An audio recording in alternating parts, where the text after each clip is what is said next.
The current market correction is happening in the midst of a perception of aggressive normalization, tapering from central banks after the recent messages of the Federal Reserve.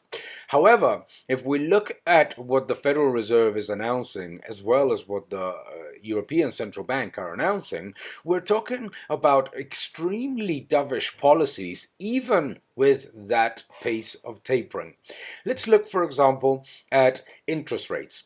If we look at the dot plot that the Federal Reserve has been mentioning, the interest rate path in the United States is going to show negative real interest rates for a decade. That means at least minus 50 basic points for an entire decade.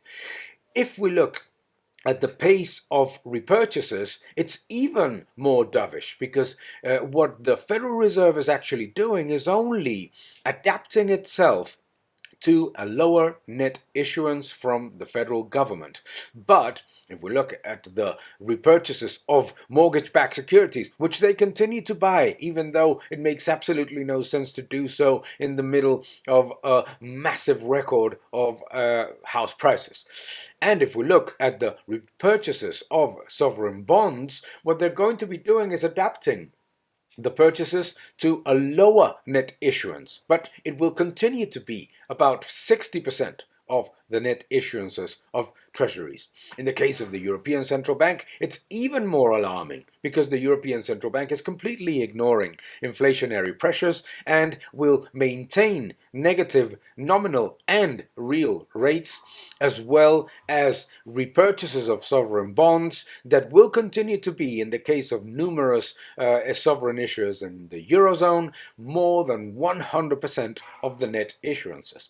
This means that the European Central Bank will continue to disguise real yields and real risk, and that investors that feel that there is a risk of aggressive normalization from central banks are probably misled by announcements that, on the one hand, are very unlikely to be implemented at the end, but more importantly, will continue to be extremely dovish even if they are implemented.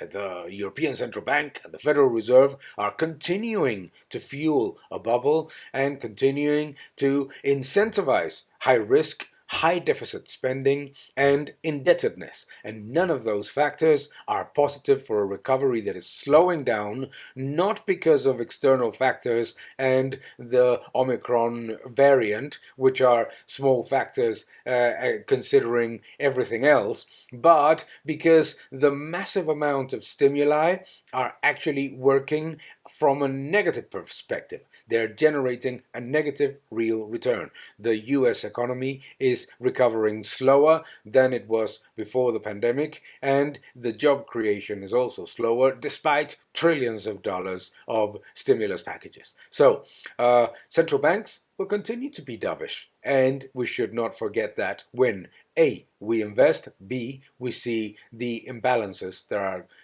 ongoing in the global economy.